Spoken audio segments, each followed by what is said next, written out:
Ada orang pegang batu, batunya dipukulkan ke kepalanya sendiri. Ketika dipukulkan ke kepalanya, terluka kepalanya. Sudah terluka, dipukul lagi. Sudah dipukul, tambah luka, tambah dipukul, tambah keras, tambah keras, tambah keras, tambah keras, tambah keras, sampai terlihat tengkoraknya. Ketika udah keluar darah, terlihat tengkoraknya, dia ambil batu yang lebih besar, dipukul lebih keras, pecah tengkoraknya, keluar isi kepalanya. Setelah isi kepalanya keluar, kepalanya kembali utuh seperti awal. Ketika utuh, diambil batu lagi, dipecahkan lagi, begitu dan begitu. Nabi melihat, Nabi bertanya kepada malaikat Jibril, man haula ya Jibril, siapa mereka wahai Jibril? Malaikat Jibril menjawab, haula rijalun min ummatika alladzina tatathaqalu ru'usuhum 'anis sholatil maktubah. Mereka adalah orang-orang dari umat sampeyan wahai Kanjeng Nabi, yang mana dulu kepala mereka, cetak mereka beresengkah abejeng 5 bekto. Itulah nasibnya nanti. Sekaligus sahibul hajah pada acara Semuljah pada malam hari ini, dan juga kepada Kiai Haji Saiful Qahar Tabrani, pengasuh Pondok Pesantren Aziziyah 1, dan juga Kiai Haji Imam Makhsus, pengasuh Pondok Pesantren Al Aziziyah 3 Sebaneh Bangkalan Madura, yang tadi sudah memberikan mau'izatul hasanah yang luar biasa kepada kita semuanya. Dan begitu juga seluruh para kiai yang lainnya, para asatid, para mudarrisin, para pengajar Pondok Pesantren Sebaneh yang dimuliakan oleh Allah. Sedaya klebun yang hadir dari pemerintahan dan juga seluruh hadirin hadirat, para santri santriwati, calon-calon penerus perjuangan Nabi Muhammad sallallahu alaihi wasallam, seluruh yang hadir yang dimuliakan oleh Allah. Ojen nggih. Bagaimana, nggak takut masuk angin sampean? Betul. Kalau sampean takut masuk angin, ceramahnya 10 menit. Berapa lama ceramahnya? Berapa? 2 jam. Betul. Yakin? Jangan nanti saya ceramah lama sampean wah enggak tak ambu-ambu Habib neka caca terus. Tak oneng ojen enak Habib dipayungi, enggak usah dipayungi biar adil sudah. Neser kesian ini yang mayungi. Lah lapas. Jelas. Siap Ki? Alhamdulillah. Sebelumnya saya mau minta maaf, saya nggak bisa bahasa Madura. Bisa ni sekoni. Jadi bagaimana ceramahnya, pakai bahasa Indonesia atau dicampur bahasa Madura ngabur-ngabur? Tapi mon klero je agele sampean nggih. Mon klero je agele nggih. Alhamdulillah ojen neka ojen rahmat. Nggih, ojen neka ojen rahmat. Alhamdulillah ini ojen aeng. Beberapa hari yang lalu, hari Jumat kemarin, saya sholat Jumat hujan salju, jadi sudah terlatih nih alhamdulillah ya. Saya baru pulang dari ziarah Al-Imam Bukhari radhiyallahu ta'ala anhu, mudah-mudahan semua mendapatkan keberkahannya. Insya Allah ini hujan rahmat, pleman dari dinak sampian kabi mendapatkan rahmatnya Allah, hajat-hajat dunia kita dimudahkan oleh Allah, dan hajat akhirat kita khususnya kita diberi keselamatan oleh Allah subhanahu wa ta'ala, amin ya rabbal. Yang sudah kita dengar tadi mengenai bagaimana Nabi kita Muhammad sallallahu alaihi wasallam sebelum perjalanan Isra wal Mi'raj tadi, dengan bahasa Madura yang saya pahami, cerita bagaimana wafatnya Siti Khadijah, kemudian Nabi perjalanan ke Taif dan lain sebagainya, sampailah itu menjadi kejadian sebelum daripada pada akhirnya Nabi kita Muhammad sallallahu alaihi wasallam diperjalankan oleh Allah minal masjidil haram ilal masjidil aqsa. Mudah-mudahan Allah berikan berkat hujan dan perkumpulan ini kemerdekaan untuk bangsa Palestina. Mudah-mudahan Masjidil Aqsa dibersihkan oleh Allah dari kaki-kaki najis Zionis Israel. Dan mudah-mudahan saudara-saudara kita di Palestina diberi kemenangan oleh Allah Subhanahu wa taala. Diberikan kemenangan, kekuatan dan kehancuran untuk bangsa Zionis Israel insyaallah. Allahumma ahlikil yahud as-suhyuniyah alladzi qatalu ikhwanana al-muslimina fi Palestina halkan ajila wa damirhum kulla mudammarin wa mazziqhum kulla mumazzaqin. Allahumma farriq jam'ahum wa baddid syamlahum wa aqlil adadahum. Allahumma ya Rabb arsilil azaba ilaihim min haitsu la yahtasibun wansur ikhwanana al-muslimina fi Palestin wa harril masjidil aqsa al-mubarak ya Rabb ya Rabb ya Rabb warzuqna az-ziyarah was-salah fil masjidil aqsa amin ya rabbal.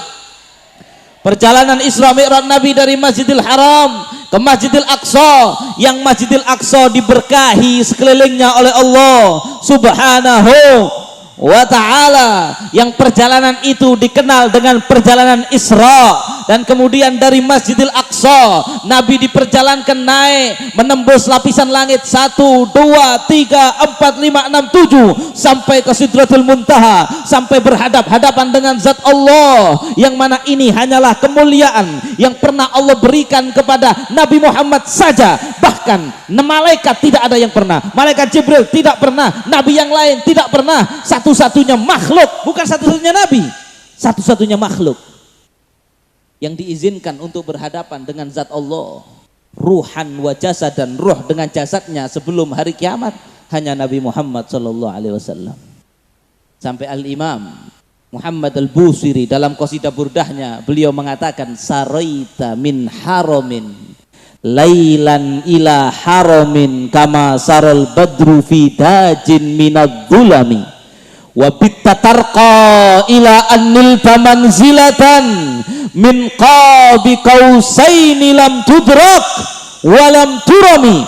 Kata Imam Busiri, wahai Rasulullah, engkau berjalan dari satu tanah haram Mekah, tanah suci, ke tanah suci yang lainnya yaitu Masjidil Aqsa di Palestina, seperti rembulan yang berjalan di kegelapan. Kemudian pada akhirnya wabitta tarqa, dari Masjidil Aqsa engkau naik menembus lapisan langit sampai mendapat satu manzilah, satu derajat yang mana berhadap-hadapan dengan Allah. Wa kana qaba qausaini au adna, menurut satu riwayat tafsir itu adalah berhadapan dengan Allah, riwayat yang lain malaikat Jibril, saya tidak mau membahas itu, tapi berhadap-hadapan dengan Allah secara langsung, yang mana makom itu, derajat itu lam tudrak, tidak bisa dicapai oleh siapapun, nggak bisa dicapai siapapun, walam turami, dimimpikan nggak bisa. Makanya kalau beda orang zaman setia ngocak engkau apanggi be Gusti Allah, itu menurut Al-Imam Qadiyah dalam kitab Asy-Syifa bi Ta'rifi Huquqil Mustafa, neka kafir, murtad. Mon beda orang Madura sobung insyaallah, atau orang Jawa, orang mana saja mengatakan, oh tadi malam saya naik ke langit ke-7, saya bertemu Allah. Sudah jelas boh, ada dua kemungkinan. Satu kemungkinan gila, kemungkinan kedua bohong, dan kalau tidak gila maka orang yang mengatakan kalimat seperti ini murtad, keluar dari Islam. Peristiwa Isra Mi'raj, sebelum kita ceritakan sedikit Isra saja, mon Isra Mi'raj abid neser sampian ada ente.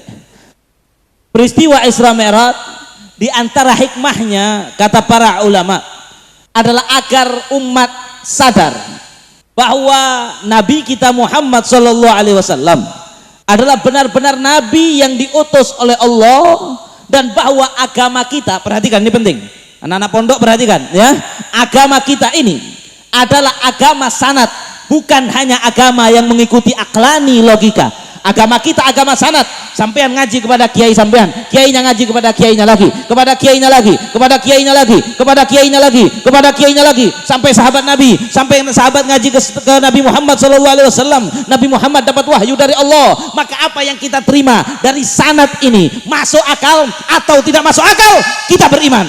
Setuju? Masuk akal, enggak masuk akal, kita Isra Mi'raj kalau dipikir sama akal kita, masuk akal apa tidak masuk akal? Pikir pelan-pelan. Isra Mi'raj kalau pakai akal kita, masuk akal apa tidak? Tak masuk akal. Tapi sampean percaya apa tidak? Percaya tak percaya? Mau tak percaya murtad keluar dari Islam. Percaya. Kenapa? Kita bukan agama yang menyembah akal. Kita percaya apa yang dikatakan Nabi Muhammad masuk akal ataupun tidak masuk. Itu agama kita. Karena sebagian orang-orang zaman sekarang, orang-orang liberal, orang-orang yang menyimpang, dan ini adalah perbuatan daripada orang-orang kafir yang mana ingin menggambarkan seakan-akan Nabi Muhammad SAW itu adalah hanya seorang pribadi pemimpin yang hebat. Memang Nabi pemimpin yang hebat. Oh, Nabi Muhammad itu cerdas, abqari, jenius. Nabi Muhammad itu adalah orang yang ahli dalam lobby manusia, dalam melobi, dalam menego orang. Ya, memang Nabi Muhammad seakan-akan Nabi menciptakan daripada Islam ini. Nabi menata negara Madinah, membuat pergerakan Islam, seakan-akan itu datang dari kepala Rasulullah SAW, datang dari diri Nabi Muhammad, bukan wahyu dari Allah. Ini adalah sesuatu pemikiran yang berbahaya, yang mana kita meyakini. Dan di dalam ayat yang di situ bercerita tentang Mi'raj, Allah Subhanahu wa taala berfirman, "Wa ma yantiqu anil." Oh, anak pondok ini, ayo. "Wa ma yantiqu anil hawa in huwa illa wahyun."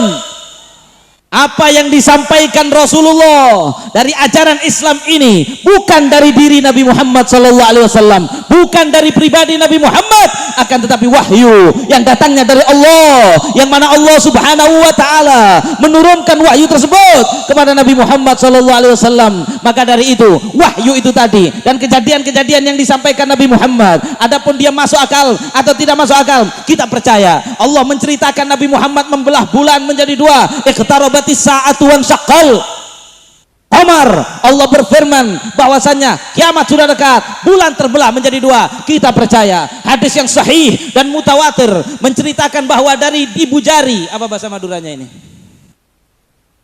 Oh, Pak, sama Jawa.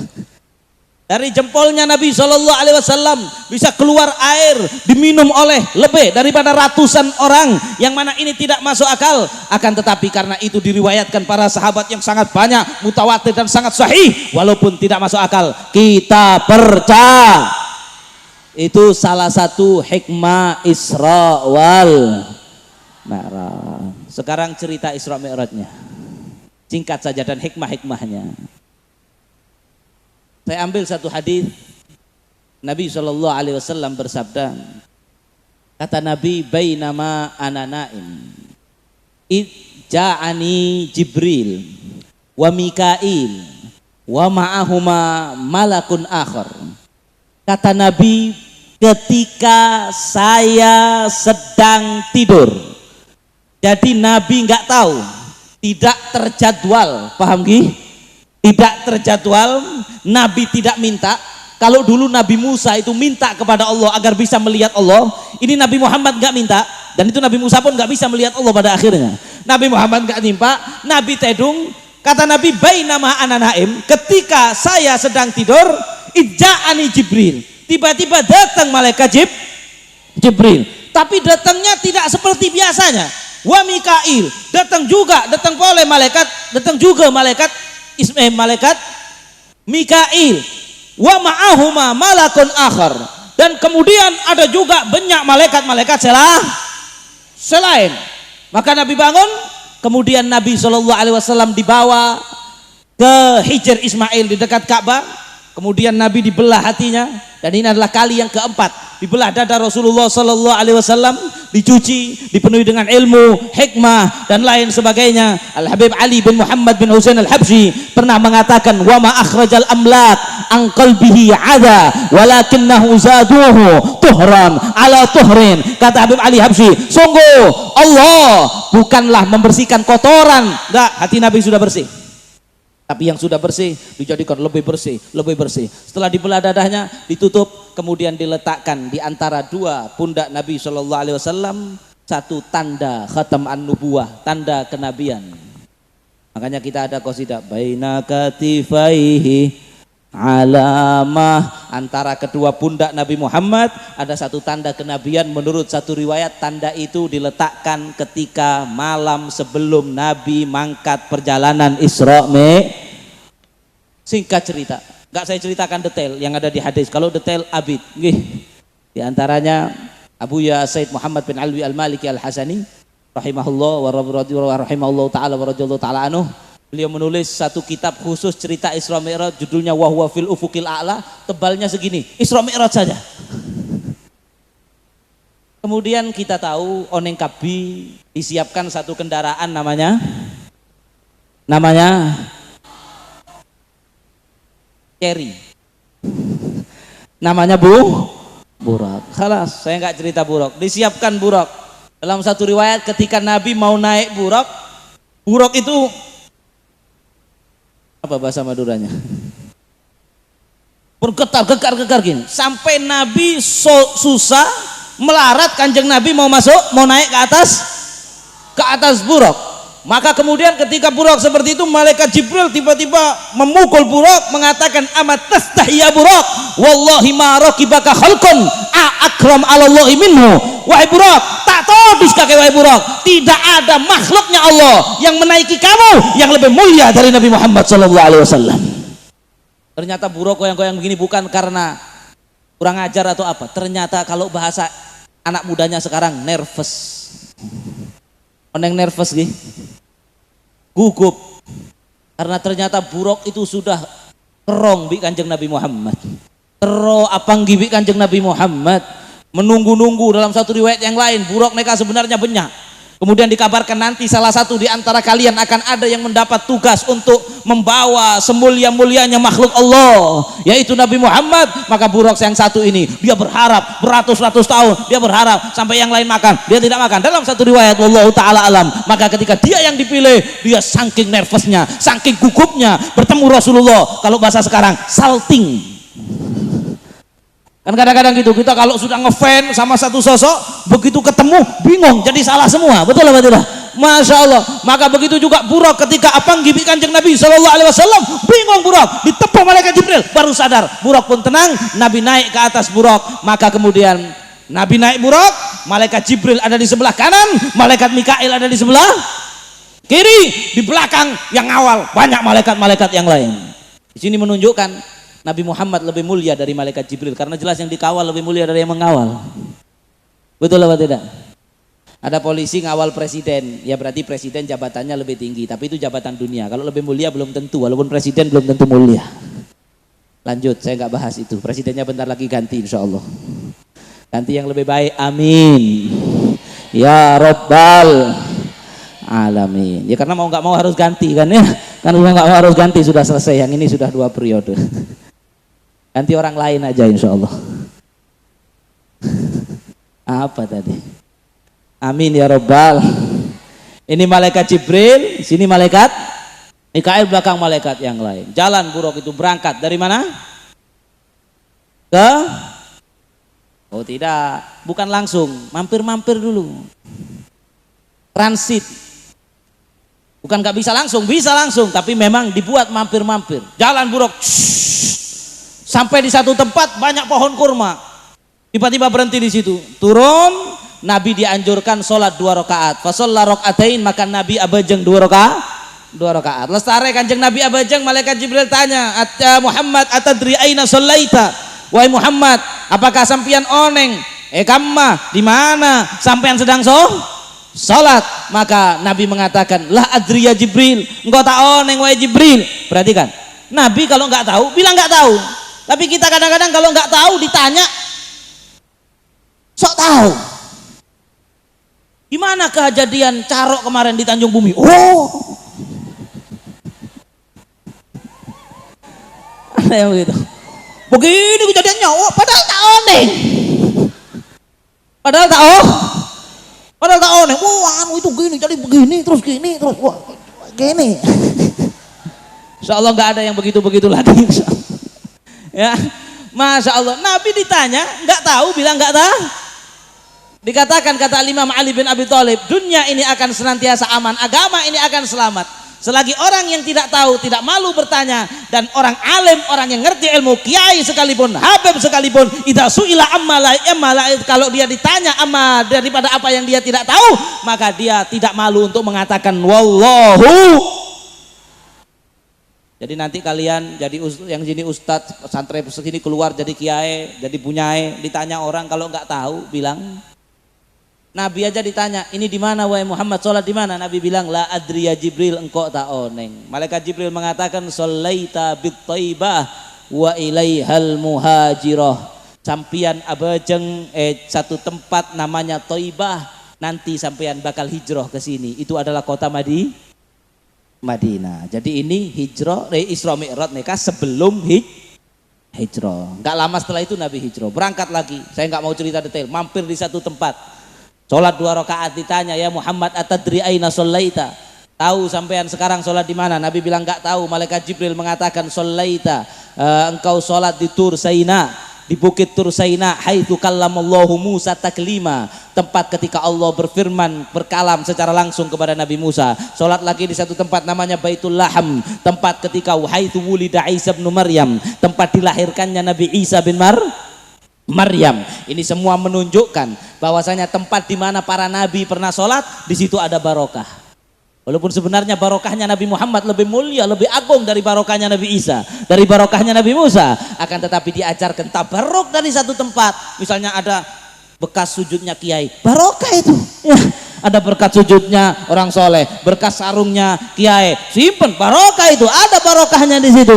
Maka dan ini menunjukkan ikatan antara Nabi Muhammad dengan nabi-nabi yang terdahulu adalah sama-sama nabi yang diutus oleh Allah Subhanahu.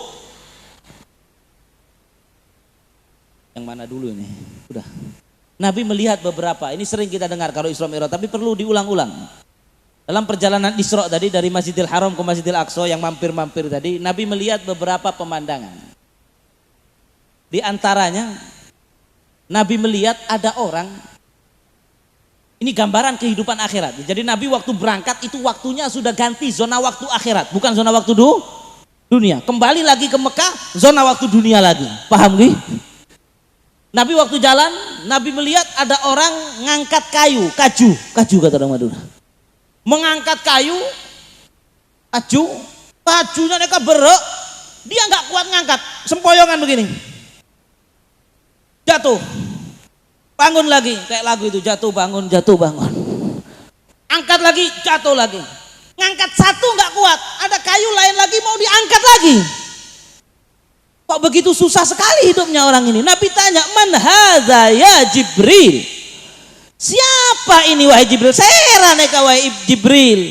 Malaikat Jibril mengatakan, hadza rajulun min ummatika. Wahai Muhammad, ini adalah seseorang dari umat sampian yang mana dia itu takunu indahu amanatun nas. Dia itu memikul amanah masyarakat. Pemimpin. Memikul amanah dari orang banyak. Walam yaqdir an yu'addiha, dan dia nggak bisa menunaikannya, tapi dia yuridu ayyatahammal 'alaiha, tapi dia ingin agar bisa terus mampu dan terus memegang amanat itu, bahkan ingin amanat yang lebih besar. Contoh, jadi camat nggak beres, pengen jadi bupati. Jadi camat, jadi kepala desa. Jadi kepala desa korupsi. Uang yang seharusnya buat bangun jalan dicuri, tampungnya nggak beres, nggak selamat masyarakatnya, jalan tetap rusak dan lain sebagainya. Terus ada pencalonan bupati, maju kepengen jadi bupati. Ada yang jadi wali kota nggak beres. Ada pencalonan jabatan yang lebih besar,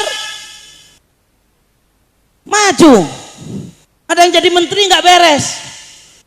Merugikan masyarakat gara-gara dia jadi menteri, banyak uangnya masyarakat hilang. Ada jabatan yang lebih tinggi, maju dia, maju. Ada yang jadi gubernur, semua ini nggak, wallahu alam, saya nggak nyebut siapa. Ada yang jadi gubernur nggak beres, masyarakatnya nggak makmur, nggak beres, nggak berhasil. Ada pencalonan jabatan yang lebih besar, maju, kepengen amanat yang lebih besar, padahal amanat yang lebih kecil nggak bisa, nggak mampu. maka nanti di akhirat dia akan mengangkat kayu yang besar, ini nggak bisa diangkat lagi, menderita, sengsara. Maka dari itu hadirin yang dimuliakan oleh Allah, nggak usah kepengen jabatan. Nabi SAW pernah bersabda, ma min abdin yastar'ihillahu ra'iyatan yamutu yauma yamutu wa huwa ghashun an ra'iyatihi fal jannatu alaihi haram. Kata Nabi SAW, tidaklah seseorang diberi kekuasaan, maupun itu kekuasaan apapun, memimpin, membawa amanat masyarakat, kemudian dia curang, korupsi, nyolong, dan dia mati dalam keadaan curang, haram masuk surga. Main-main, haram masuk. Mudah-mudahan bulan depan kita dapat pemimpin yang baik, insya Allah, yang amanah, insya Allah. Amin, amin ya Rabbal. Kembali ke cerita Isra Mi'raj. Beb, kita milih yang gimana, Beb? Ya pilih yang paling bertakwa kepada Allah, yang agamanya paling bagus, yang agamanya paling baik, yang paling soleh, yang paling tidak punya rekam jejak jahat kepada para ulama. Ya kita pilih yang itu, insya Allah mudah-mudahan dapat yang terbaik. Amin ya Rabbal. Nabi melihat lagi di perjalanan Isra itu. Ini mungkin kita sering dengar, tapi saya ulang sengaja karena penting. Ada orang pegang batu, banyak ini, banyak orang. Haula, hadisnya di sini bukan satu orang. Ada orang pegang batu, batunya dipukulkan ke kepalanya sendiri. Ketika dipukulkan ke kepalanya, terluka kepalanya. Sudah terluka, dipukul lagi. Sudah dipukul, tambah luka, tambah dipukul, tambah keras, tambah keras, tambah keras, tambah keras, tambah keras, sampai terlihat tengkoraknya. Ketika udah keluar darah, terlihat tengkoraknya, dia ambil batu yang lebih besar, dipukul lebih keras, pecah tengkoraknya, keluar isi kepalanya.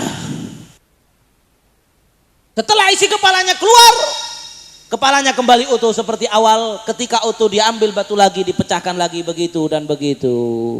Nabi melihat, Nabi bertanya kepada malaikat Jibril, man haula ya Jibril, siapa mereka wahai Jibril? Malaikat Jibril menjawab, haula rijalun min ummatika alladzina tatathaqalu ru'usuhum 'anis salatil maktubah. Mereka adalah orang-orang dari umat sampeyan wahai Kanjeng Nabi, yang mana dulu kepala mereka, cetak mereka bersengkah abejeng 5 bekto. Itulah nasibnya nanti pada hari kiamat. Menyesal. Saking menyesalnya dipukul-pukul kepalanya dengan batu sampai hancur. Maka dari itu, hai para santri, para santriwati, kalian punya tugas besar kalau Pleman dari pondok. Tugas amanah untuk menyadarkan masyarakat yang banyak yang teledor dalam urusan abejeng 5 bekto. Sekarang yang abejeng dengan seta abejeng mana yang lebih banyak?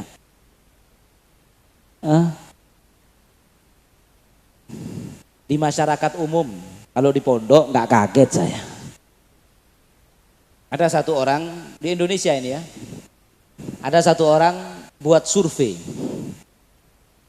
dari anak-anak muda yang ada di Indonesia, anak SMA, disurvei, ditanya dari 10 anak, hanya 2 yang 5 waktunya sholatnya tidak lubang-lubang, sholatnya selalu dijaga. Sedangkan yang 8, wallahu a'lam, kadang-kadang sehari 2 kali, ada yang bahkan seminggu sekali. Ada orang Madura kayak gitu. Madura itu kan abejeng 5 bekto, kan hebat. Kalau bukan Madura saya nggak heran. Kalau ada Madura kayak gitu dideportasi saja dari Madura. Madura tempatnya ulama, tempatnya santri, masjidnya ramai, masjidnya banyak, tempatnya orang luar biasa Madura ini. Kita bangga kepada Madura, insya Allah menjadi contoh untuk yang lain, insya Allah contoh yang baik, bukan amin ya Rabbal. Lanjut Ki. Kalian kalau di masyarakat, ternyata sekarang memang masyarakat Indonesia secara umum lebih banyak yang meninggalkan sholat daripada yang sholat. Lebih banyak yang meninggalkan sholat. Satu Indonesia, kalau Madura insya Allah. Ada yang buat penelitian, ya ada yang membuat penelitian, orang yang tidak sholat lebih banyak. Ya Allah, ya Allah, padahal sholat itu imaduddin, sholat itu tiangnya agama. Orang yang meninggalkan sholat, faman taraka faqad asyrak, orang yang meninggalkan sholat dengan sengaja, dia seakan-akan sudah musyrik, sudah menyembah, sudah orang-orang yang bukan Islam, sudah bainal mar'i wa bainal kufri tarkus shalah. Kata Nabi di hadis sahih yang lain, yang membedakan seseorang itu Islam tidak Islam adalah abajang, napa tak abajang, mana abajang Islam, tak abajang Islam KTP nama masuk surga, orang nama masuk neraka. Apalagi kalau sudah tak abajang KTP-nya di Bank Mekar. Aduh, orangnya nggak masuk surga, KTP-nya pun tidak masuk surga. Allah Subhanahu wa taala berfirman. Ini ayat ketika turun, Nabi Shallallahu alaihi wasallam menangis. Sampai dalam riwayat hadis Sayyidina Abdullah bin Abbas, Nabi masuk ke rumahnya dan hampir tidak keluar dalam 3 hari, menangis sedih memikirkan nasib umatnya di akhir zaman. Ketika mendengar ayat ini, apa bunyi ayatnya? Allah Subhanahu wa taala berfirman, fa khalafa min ba'di khalfun ata'us salata wattaba'us syahawat fasawfa yalqauna ghayya.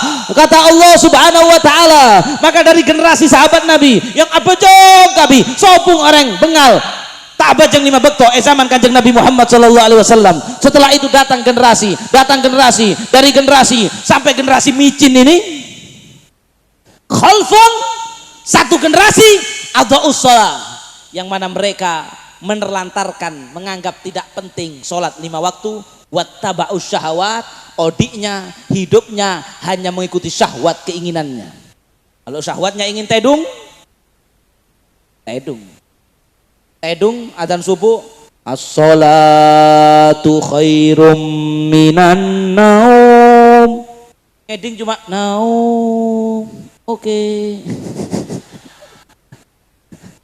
Ya Allah, ngantuk pengen tidur, nafsunya tidur, lagi main game slot bedodina, masa Madura ngeslot? Gak ada, Madura palsu itu, diragukan kemaduraannya. Harusnya Madura nggak judi, Madura nggak minum minuman keras, Madura ngaji di pesantren, ikut kiai, sholat 5 waktu, tidak berzina. Itu Madura luar biasa, Masya Allah. Ada orang main HP, main game, ngeslot, waktunya sholat, dia nggak mikir, udahlah, lebih mendahulukan keinginan nafsunya dalam main judinya tadi, dalam gamenya tadi. Ada ibu-ibu lihat sinetron, nggak apa-apa lihat sinetron, oke lah, lihat sinetron, dari asiknya lihat sinetron, tak bejeng tak napa, jalan-jalan, holiday, healing, sana kemari, gara-gara healing, tak bejeng. Ada acara pengantin, tak bejeng, mengikuti hawa nafsu, meninggalkan sholat, gara-gara hanya mengikuti hawa nafsu, sholat dianggap tidak penting, padahal hidup kita di dunia, di dunia nega, yang paling penting, wa ma khalaqtul jinna wal insa illa liya'budun, tidaklah diciptakan jin dan manusia kecuali hanya untuk menyembah, ibadah kepada Allah, lainnya iklan. Paham? Lainnya iklan. Sisi utama hidup, tujuan utama hidup menyembah Allah. Dan gimana cara menyembah Allah? Allah sudah tegaskan, wa aqimis sholata li dzikri, tunaikan sholat kalau mau mengingat saya, mau menyembah saya, tunaikan sholat 5 waktu. Ketika kamu tidak sholat 5 waktu, berarti kamu tidak betul-betul menyembah saya, tidak betul-betul ingin mengingat saya. Maka sholat yang nomor 1. Tapi nanti di akhir zaman sholat dianggap enteng.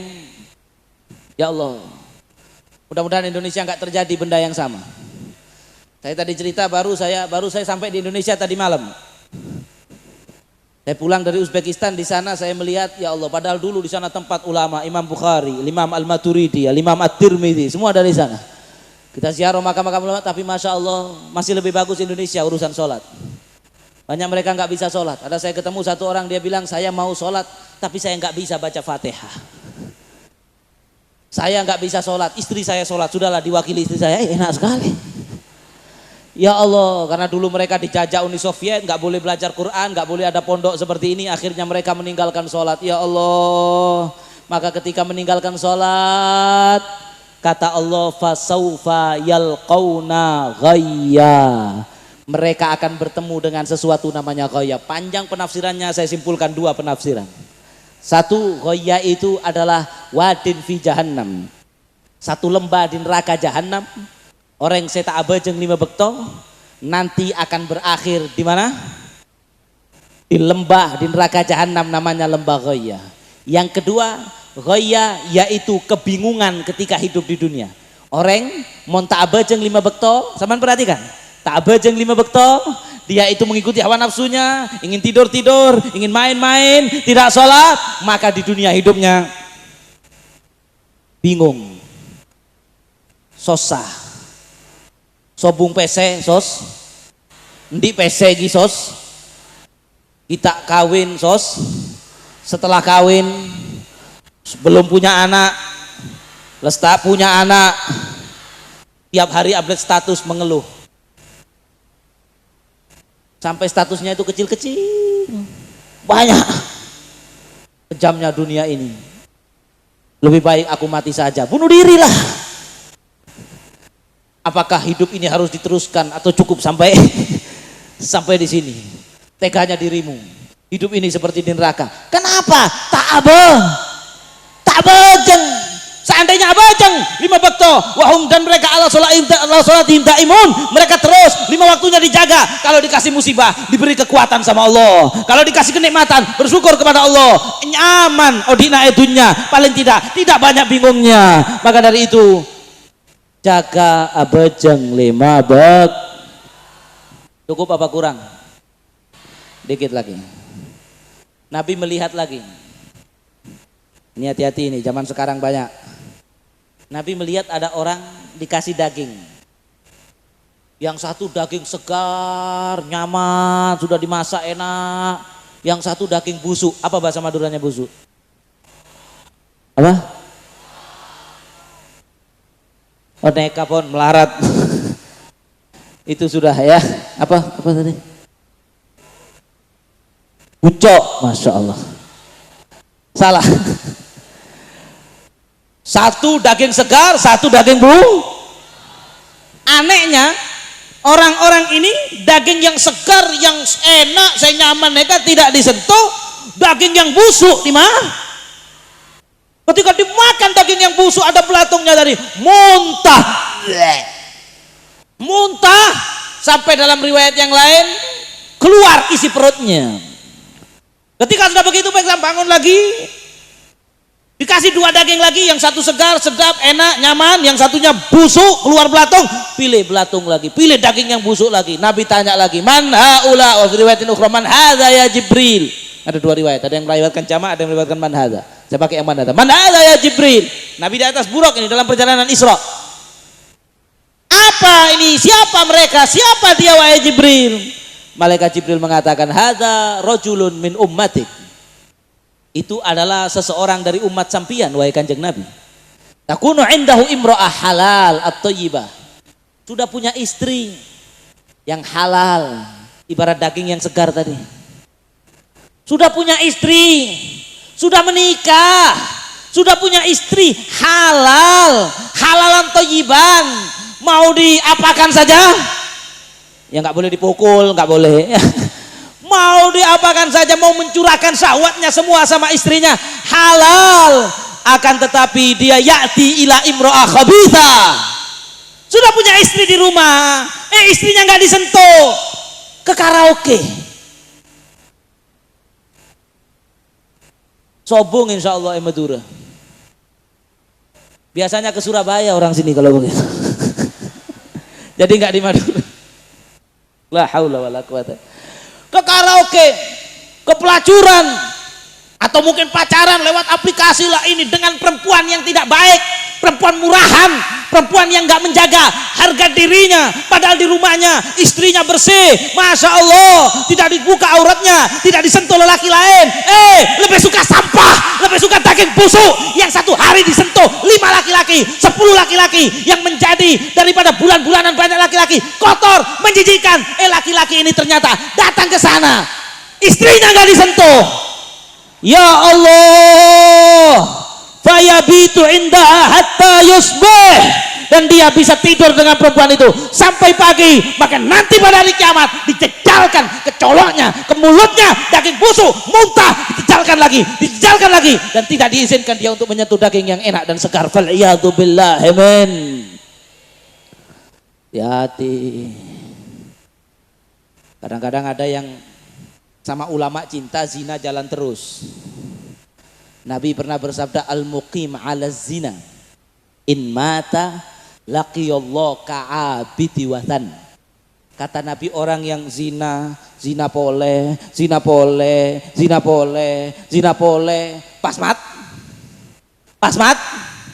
mate menghadap Allah nanti seperti penyembah berhala. Statusnya seperti penyembah berhala. Allah berfirman, walladzina la yad'una ma'allahi ilahan akhar wa la yaqtuluna an-nafsal lati harramallahu illa bil haqq wa la yaznun wa may yaf'al dzalika yalqa athama ila akhiril ayah. Panjang kalau saya teraskan. Intinya Allah memberi syarat, kalau mau dapat ridho Allah, mau masuk surga, maka tidak boleh berzina. Salah satu syaratnya la yaznun, dia tidak boleh berzina. Barang siapa yang berzina yalqa athama, maka dia nanti pada hari kiamat kalau tidak taubat nasuha, dia akan menghadap Allah dalam keadaan berlumuran dosa dan akan dilipat gandakan azabnya oleh Allah. Wa yakhlud fihi muhana, dan gara-gara zina bisa kekal selama-lamanya di neraka. Habib, kan orang yang penting la ilaha illallah Muhammad Rasulullah nggak bisa kekal. Kok ini disebut kekal? Menurut sebagian ulama menafsirkan ayat ini, orang yang suka zina itu biasanya sebelum mati, kalau sebelum dicabut nyawanya oleh Allah, imannya dicabut dulu. La ilaha illallah Muhammad Rasulullahnya dicabut 5 menit, 3 menit sebelum meninggal baru dicabut nyawanya sehingga dia mati kafir seperti penyembah berhala tadi. Gara-gara apa? Begitu juga perempuan, sama, lebih parah lagi. Laki-laki sudah menikah zina, jelek. Perempuan sudah menikah zina, lebih jelek. Beb, laki-laki zina dosa, perempuan zina lebih dosa. Mana yang lebih besar? Lebih besar dosanya zina perempuan. Kenapa? Perhatikan. Gak usah tepuk tangan. Gak ada yang zina di sini, alhamdulillah. Dengarkan, kenapa seperti itu? Perhatikan, Allah berfirman dalam ayat masalah mencuri, kata Allah, as-sariqu was-sariqatu faqta'u aydiyahuma. Pencuri laki-laki dan pencuri perempuan, potonglah tangan. Panjang pembahasan fikihnya, saya nggak nyuruh motong di sini, panjang. Intinya dalam masalah mencuri didahulukan pencuri laki-laki, menunjukkan kalau ada laki-laki mencuri dengan perempuan mencuri, yang lebih besar dosanya laki-laki Tapi dalam ayat masalah hadduz zina, Allah berfirman, az-zaniyatu waz-zani fajlidu kulla wahidin minhuma mi'ata. Mana yang hafal Quran ini? Mi'ata jaldah. Kata Allah, pezina perempuan dan pezina laki-laki perempuan dulu. Menunjukkan di sini jeleknya zinanya perempuan lebih besar, apalagi kalau sudah menikah. Sama masalah daging busuk tadi, kadang-kadang perempuan juga ada yang begitu, sudah punya suami yang halal, suaminya ada, selingkuh. Mana HP saya tadi? Oh ini, telepon sama perempuan lain, sama laki-laki lain. Assalamualaikum mas. Iya, ini mumpung suami saya nggak ada di rumah. Gimana kabar sampian mas? Apakah sampian ingat dulu ketika SMP kita makan cilok bersama di bawah pohon mangga? Ya Allah, akhirnya saya ingat deh, kata yang laki-laki, ini namanya buaya dikasih daging. Kata laki-lakinya, oh iya ingat, kapan kita ulang lagi kenangan indah itu? Tapi mas, sekarang saya sudah menikah. Enggak apa-apa dek, nanti kalau suami kamu bekerja ke Malaysia atau ke Saudi, nanti kita makan cilok lagi bersama. Oke mas, Sherlock saja di mana tempatnya. Akhirnya makan sampai seling. Ya Allah. Pak, kalau ada punya istri begini buang aja Pak. Buat apa? Tukar tambah, Masya Allah. Kalau sampai selingkuh, ya Allah, maka nanti pada hari kiamat dijejal-jejalkan daging busuk ke mulutnya. Maka dari itu ibu-ibu, sampai dengarkan ngedingaki neka. Kalau sampean sudah menikah, kepada lelaki yang bukan suami sampean harus tegas, agak jahat. Paham? Misalnya saya datang ke rumah sampean, Assalamualaikum, kalau masih muda. Sampean jangan gini, Waalaikumsalam Habib. Nggak usah. Badan apa Habib? Tunga aki Habib. Nggak usah. Yang benar gimana? Waalaikumsalam Habib. Ada apa Habib? Suami saya nggak ada di rumah. Maaf Habib ya, sampean jangan masuk. Kok jahat ini? Enggak benar yang begitu. Allah berfirman dalam Al-Quran, wasiat kepada istri-istri Nabi SAW dan juga kepada seluruh istri. Allah mengatakan, fala takhda'na bil qaul fayatma'al ladzi fi qalbihi marad wa qulna qaulan ma'rufa. Kata Allah dalam Al-Quran, hai istri-istri Nabi, hai para istri, kalau ada laki-laki yang bukan suami kamu, bukan mahram kamu, mau kiai, mau ustadz, mau habib, kalau bicara kepada kamu, jangan kamu mendayu-dayukan suara kamu. Kenapa? Fayat ma'alladzi fi qalbi marad. Nanti laki-laki itu keluar penyakit garangan. Tahu? Orang Jawa pahamnya. Keluar penyakit apa namanya ya? Keluar penyakit kebajinganannya, akhirnya berpikir yang tidak. Oh, kalau sampean nggak mungkin, kata siapa? Saya makanya kalau ada perempuan datang sama saya, Habib, saya mau tanya, bagaimana menurut Habib? Oh, enggak saya ladeni. Oh, Beb, sampean sombong? Enggak sombong, karena kalau saya ladeni, saya bisa goyang nanti. Dipikir Habib ini malaikat, manusia, betul apa tidak? Kita juga bisa tergelincir. Kalau takut tergelincir, jangan dekat-dekat jangan dekat-dekat jurang. Jadi paham ibu-ibu ya, kalau sama lelaki yang bukan suaminya, kapan sudah menikah, bukan suami, bukan mahram sampean, kalau ngomong yang tegas, yang agak jahat. Tapi jangan ngomong kasar, jangan. Wa qulna qaulan ma'rufa. Tetap bicara yang baik tapi tegas secukupnya. Jangan dibalik. Kalau sama suaminya kereng. Sama orang lain. Iya, Pak. Madura enggak insyaallah. Di sana jauh, di Sabrang sana. Sama suaminya berani, apa sama nak wal. Oh sampai ya nega begitu sama suaminya orang engki teh napa kopi loh, la haula wala quwata. Kadang-kadang perselingkuhan dimulai dari hal-hal yang seperti itu. Jelas Ki?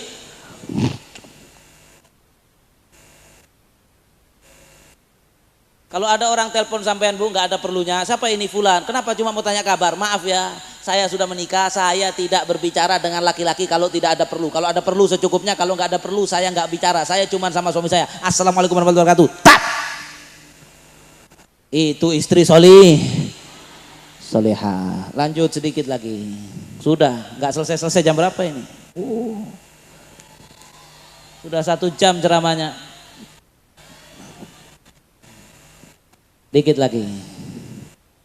Saya terangkan enggak terangkan sudah, ini cerita saja. Nabi melihat lagi ada orang dari Isra, dari atas buruk bukit.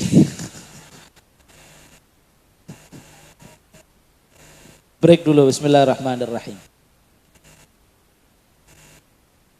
Nabi melihat ada orang, mohon maaf, jalannya seperti jalannya hewan. Gak bisa berdiri, merangkak, tidak pakai pakaian, hanya ditutup kemaluan depan dan belakangnya, dicambuk seperti orang mengembala kambing, kemudian dipaksa makan ad-dhari waz-zakum. Dhari waz-zakum itu intinya makanannya orang di neraka, panas dan lancip-lancip, dipaksa suruh makan itu. Maka Nabi tanya, man haula ya Jibril, siapa mereka wahai Jibril? Nabi dikatakan oleh malaikat Jibril, haula alladzina la yu'aduna shadaqat amwalihim wa ma dhalamahumullahu syai'a. Kata malaikat Jibril, wahai Muhammad, mereka adalah orang-orang yang dulu banyak uangnya, kaya, tapi tidak mau zakat. Allah tidak zalim sedikit pun kepada mereka. Fal iyadu billahi min dzalik. Nabi melihat lagi ada orang yang dibuka mulutnya.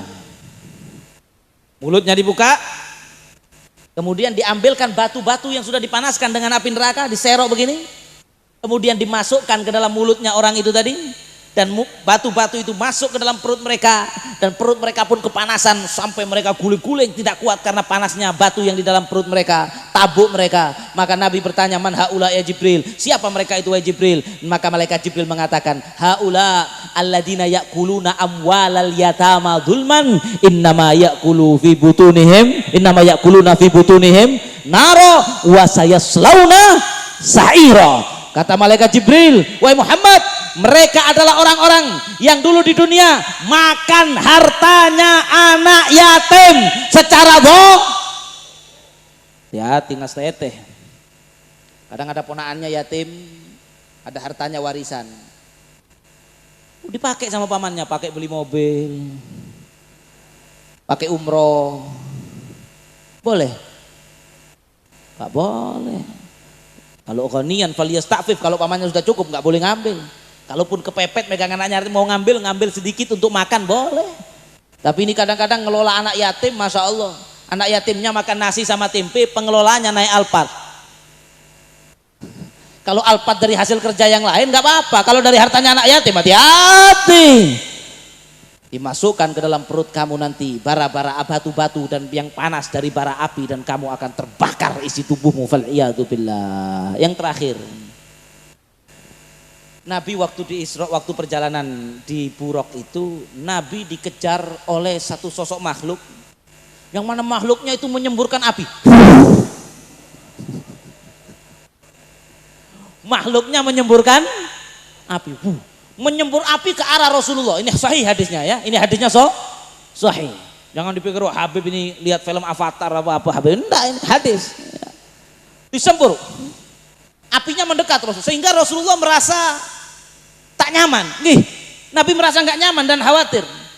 Dikatakan kullamal tafata sallallahu alaihi wasallam ra'ahu. Setiap Nabi menoleh, Nabi melihat itu, dan Nabi bertanya, mana ada Jibril? Siapa ini wahai Jibril? Malaikat Jibril mengatakan, hada ifrit minal jin.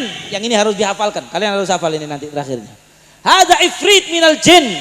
Kata malaikat Jibril, wahai Muhammad, wahai Rasulullah, ini adalah jin ifrit. Jin ifrit itu premannya jin. Sebagaimana tadi saya katakan, agama kita agama sanad, bukan agama logika. Maka jin secara logika nggak ketemu kalau kita pikir pakai akal. Tapi kita percaya jin itu ada karena Allah jelaskan dalam Al-Quran. Kalau orang tidak percaya jin, maka murtad, keluar dari Islam. Oh iya, Allah berfirman, innahu yarakum huwa wa qabiluhu min haitsu la tarunnahum inna ja'alna syayatina awliya lil ladzina la yu'minun. Allah berfirman, ada jin yang mana kalian nggak bisa melihat mereka, tapi mereka bisa melihat kita. Bahkan di Al-Quran ada satu surat, namanya surat jin. Allah menceritakan dalam Al-Quran ada beberapa jin yang sholat syahadat kepada Nabi Muhammad, sholat di belakang Nabi Muhammad SAW. Nafarun minal jinni, ya jelas kita percaya adanya jin. Ada satu premannya jin, namanya jin ifrit, ngejar Nabi. Malaikat Jibril bilang, ya Rasulullah, ala u'allimuka kalimat taquluhunna. Wahai kanjeng Nabi Muhammad, apakah sampean saya ajarkan kepada sampean beberapa kalimat yang kalau beberapa kalimat ini sampean baca, maka api yang disemburkan oleh jin ifrit itu tadi akan mengenai mukanya sendiri, tofi'at su'latu, hilang asapi semburannya, wa kharra li fihi, dan kena mukanya sendiri. Maka Nabi mengatakan, bala ya Jibril. Ini hafalkan, penting ini ya. Bala ya Jibril.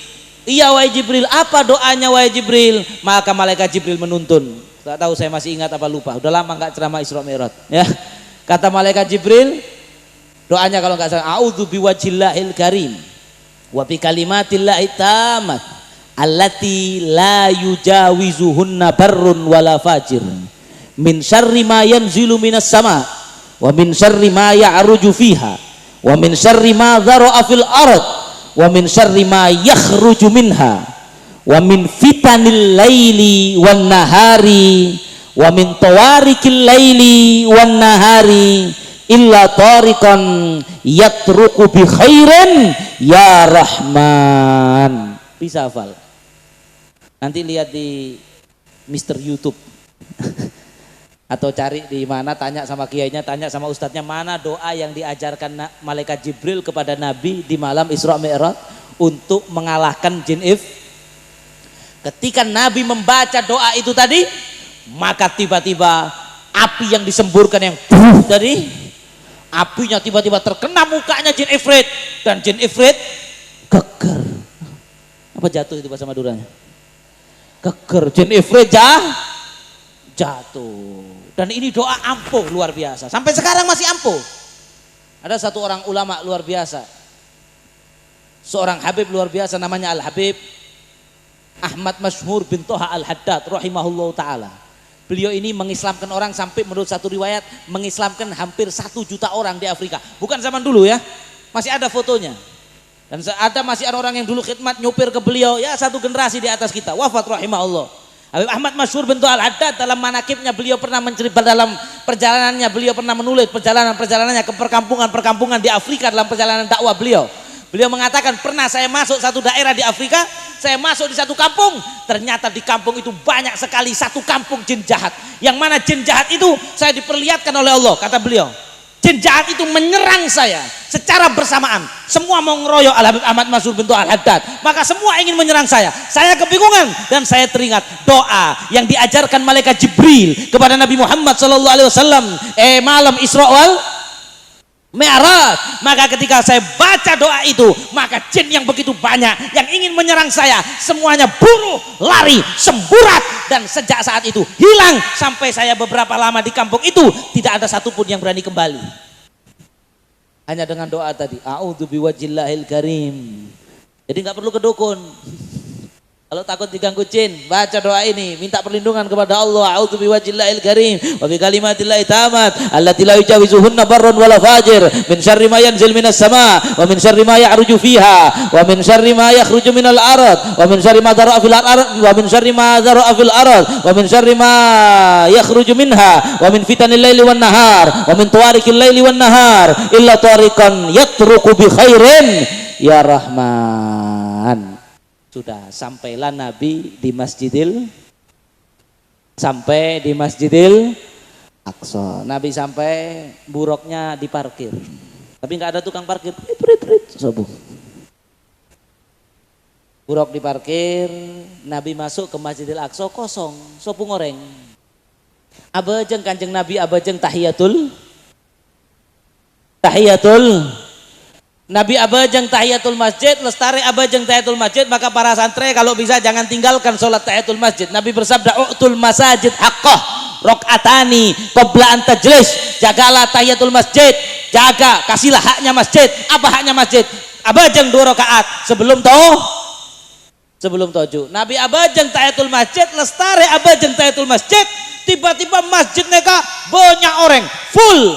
Padahal waktu masuk tadi sobung, full. Tiba-tiba azan, lestari azan komat. Begitu komat, malaikat Jibril memegang tangan Rasulullah, dibawa ke depan Nabi untuk menjadi. Nabi pun sholat, Allahu Akbar. Beb, kan perintah sholat itu kan setelah Mi'raj. Oh bukan, itu perintah sholat 5 waktu. Tapi Nabi sudah sholat sebelum Isra Mi'raj, paham gih? Nabi sholat, namanya sholat siang dan sholat malam, 1 hari 2 kali sebelum Isra Mi'raj. Setelah Isra Mi'raj diperintahkan 5 Betul. Nabi abajang, lestari abajang, malaikat Jibril tanya ke Rasulullah, ya Muhammad, atadri man shalla khalfaka? Wahai Muhammad, apakah sampean tahu siapa yang sholat di belakang sampean? Makmumnya ini siapa? Nabi mengatakan, la adri ya Jibril, saya tidak tahu wahai Jibril. Malaikat Jibril mengatakan, kullu nabiyyin ba'athahullah. Yang sholat abajang di sampean nikah adalah semua nabi yang pernah diutus oleh Allah, mulai Nabi Adam sampai Nabi Isa alaihis. Maka di situ Rasulullah bertemu dengan Nabi Isa, Nabi Ibrahim, Nabi Musa, semua nabi. Imam Busiri mengatakan, waqad tamatska jami'ul anbiya'i biha war rusul taqdima makhdumin ala khadami. Dalam Burdah Imam Busiri mengatakan, wahai Rasulullah, ketika ada Nabi Ibrahim, ada Nabi Musa, ada Nabi Isa, semua nabi ada. tapi yang dipilih untuk dituntun menjadi imam oleh malaikat Jibril sampian, menunjukkan sampian yang paling istimewa. Dan rasul-rasul yang lain, Nabi Musa, Nabi Isa itu seperti seorang bawahan yang menyambut atasannya. Itulah Nabi kita Muhammad yang sangat mulia, bi akramir rusli kunna akramal umami, yang berkat rasul kita adalah nabi yang paling istimewa. Kita umatnya norok jadi umat saya paling mulja. Alhamdulillah, sudah terlalu malam. Sebenarnya ceritanya masih panjang. Ibarat, ibarat film 30 episode diceritakan dalam setengah episode, tidak bisa sempurna. Kalau saya sempurnakan, nanti pulang ban saya dibocorkan sama orang-orang itu karena marah. Ya, Nabi sudah nggak saya ceritakan, itulah perjalanan Isra dari Masjidil Haram ke Masjidil. Itu pun bukan semuanya, banyak riwayat-riwayat hadis yang tidak saya ceritakan, dan mungkin banyak juga yang saya tidak tahu. Dari situ Nabi kemudian berbicara dengan para nabi, pembahasan tentang kiamat, tentang dajjal, saya nggak menceritakan.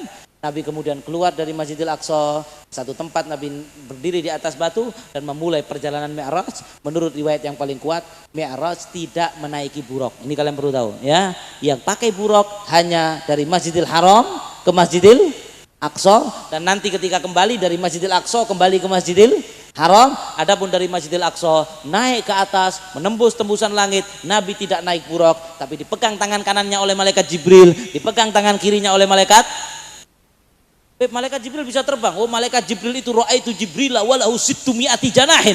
Kata Nabi, saya melihat wujud aslinya malaikat Jibril. Malaikat Jibril mempunyai 600 sayap. Nabi jalan Mi'raj panjang lagi ceritanya, insya Allah beberapa tahun kemudian ya. Tapi atau minta tanya sampai yang sudah tahu, insya Allah mudah-mudahan bermanfaat. Dan Nabi naik Mi'raj sampai jumpa Allah, sampai kembali ke kota Mekah qabla ayyabrudal farsh, ketika tempat tidurnya masih hangat dalam satu malam yang sama. Dan kita percaya itu, kita yakin itu, dan peristiwa ini bukan mimpi. Kalau ada yang mengatakan Nabi cuman hadar ru'yah manamiyah, ini hanyalah mimpi, itu adalah perkataan yang tidak benar, bahkan menyesatkan.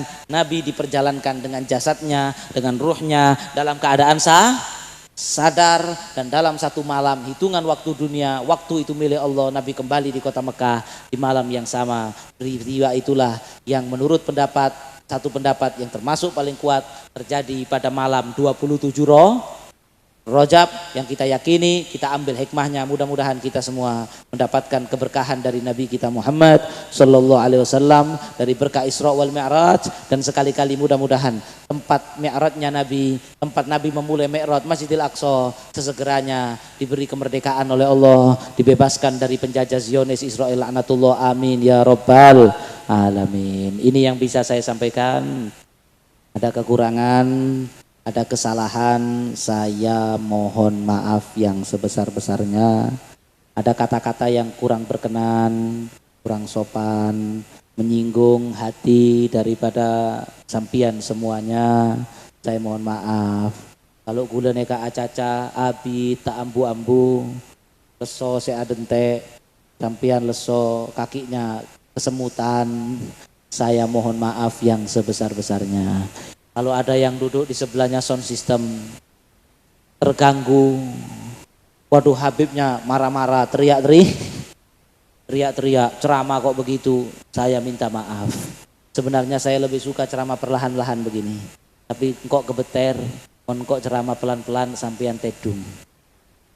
Kalau saya ceramahnya begini, assalamualaikum hadirin jadi mulja'aki oleh Allah subhanahu.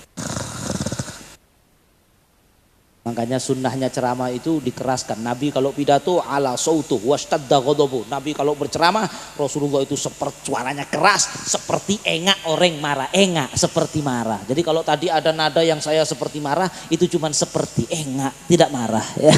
Saya tidak marah. Jadi kalau ada yang merasa tersinggung dan lain sebagainya, saya mohon maaf yang sebesar-besarnya. Hadza wal afu minkum wa astaghfirullah min qaulin bila amalin laqad nasabtu bihi naslan lidhi uqumi amartukal khaira lakin ma tamartu bihi famastaqamtu qauli lakastaqimi. Assalamualaikum warahmatullahi taala wabarakatuh.